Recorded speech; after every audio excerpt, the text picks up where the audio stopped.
Welcome back everyone, James here, Money Media. Thanks for joining me again on today's video. Today I want to let you in on a little decision-making trick that many millionaires and billionaires use. It's a very fundamental economic framework and it's called opportunity cost.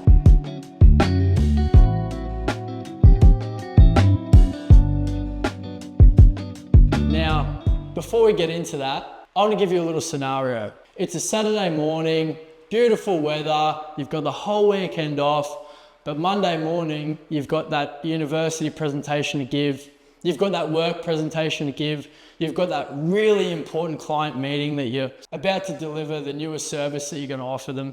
Now you've got two friend groups. You've got friend group A and you've got friend group B. Friend group A calls you up on the Saturday morning, you're bright, bushy-eyed, ready to go, and they say, hey, come join us down at the local cafe. We're having a little bit of a boozy brunch for Maddie's birthday. It's going to be a great lot of fun. Come down. And you think, okay. You get another call, friend group B. They say, hey, we're just about to go to the gym. Do a quick little leg workout. After that, we might grab a coffee and then we're going to shoot off. We're going to each go our separate ways. So you've got two choices to make. Friend group A, a few drinks and a bit of brunch. Friend group B, much healthier alternative, but essentially from both you're getting the social connection and they may both take around the same amount of time. Now bear in mind for group A, I'm not incorporating any further drinks after this brunch, any negative side effects after the boozy brunch. So you've got your two choices to make. Friend group A, friend group B. Now knowing that you've got that big thing on Monday to do and you need time to prepare, which decision are you going to make? Well, now we've laid that out, I want to get back to opportunity cost. So as I've stated, opportunity cost is a basic decision-making framework used by the most wealthy individuals and companies throughout the world. And I want to give you this framework today, quickly and simply, and maybe you can apply it in your day-to-day life, whether that be financial or non-financial situations. When making any decision with two choices relevant, there's always going to be a difference in outcome. This difference in outcome is referred to as the opportunity cost, the cost that you bear when making one choice over the other. So to give you an example, and we're going to talk about an investment scenario, what else will we talk about on this channel? Now, let's say you've got $10 in your back pocket, and I'm going to use $10 for ease of maths. Now, it just so happens that Facebook and Amazon are on sale. Each one of those shares happens to be worth $10 each.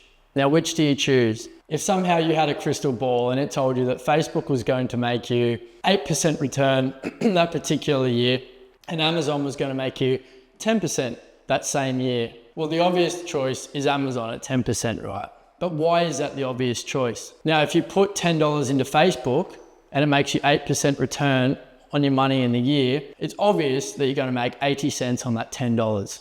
So at the end of that first year, you've got $10 plus the 80 cents. That's it. That's your 8% return.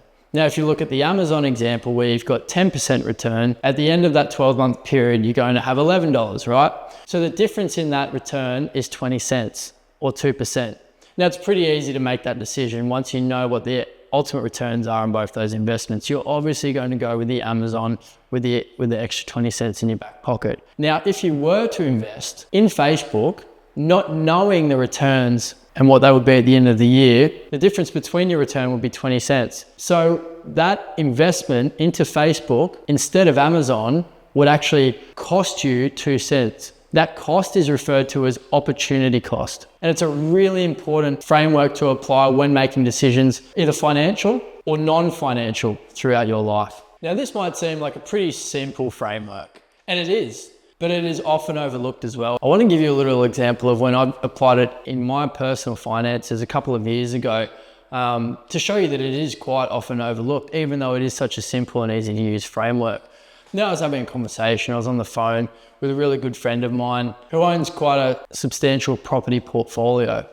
We were discussing some of the things that I was doing in my current financial portfolio and talking about a property that I had at the time. Now, I had a little bit of money tied up in some shares, but within this property, I also had a kitchen and a laundry that I was wanting to renovate. Now, both investments were accruing in value at the time, which was good for me. But what I'd overlooked was analyzing my portfolio to determine what is the best way of allocating those funds to return the best returns that I could for me. So while I was on this phone conversation, I was telling this friend of mine about the shares that I'm holding and about the property and how I was considering doing the renovations. And he asked me, how much have you got tied up in shares? And I told him, and while I was telling him, it actually occurred to me that that amount was around ballpark figure of what it would cost me to renovate the kitchen and the laundry in that property. And as we were talking about that, he actually asked me, well, James, how much are you going to actually make on those shares this year? No, I didn't have a crystal ball, unlike our example earlier. I wish I did. So I told him I expected about a 10% return for that particular stock in that particular year. And on the back of that, I asked him, being a fairly intelligent property investor,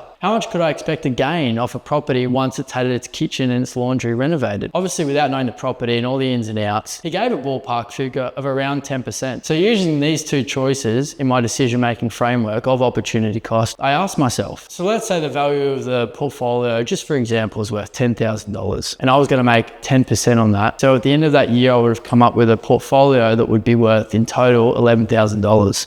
That's a 10,000 plus a 10% increase. Now with the property, which I had a loan on, if I was to put the same $10,000 in that kitchen and laundry renovation, and I could make the same return of 10%, for ease of numbers, let's say the house was worth $500,000. 10% return on $500,000 is a lot greater than 10% on $10,000. At that point, what I was actually engaged with was absorbing a cost or an opportunity cost of $49,000, or I would have if I continued down that path. Obviously, after that phone call, I sold the share portfolio and immediately started looking into renovating the kitchen and the laundry. And that, everybody, outlines opportunity costs and how it can be utilized in a decision-making framework. But I haven't forgotten. So a few moments ago, I asked you a question about a social situation. You've got the boozy brunch on one hand and you've got the gym and coffee on the other. But instead this time of using financial motives, I'm going to use time as the main resource. So if you weren't to choose either of them, you would have 2 days to prepare for this big thing that you've got on Monday. But it's the weekend. You want to catch up with friends. You want to get outside of the house. You want to do some stuff. Beautiful weather, as I said earlier. So what do you choose? If time is your resource in this scenario, if you were to go to that boozy brunch, it may not end up as a big event, but you're going to come home after that under the influence, and who works well under the influence, right? However, friend group B, going to the gym and having a coffee, you can walk out of that and prepare for whatever it is you got on Monday straight away. So the decision with friend group B might cost you, let's call it half a day. So out of 2 days, Saturday and Sunday, it's going to cost you 25%, right?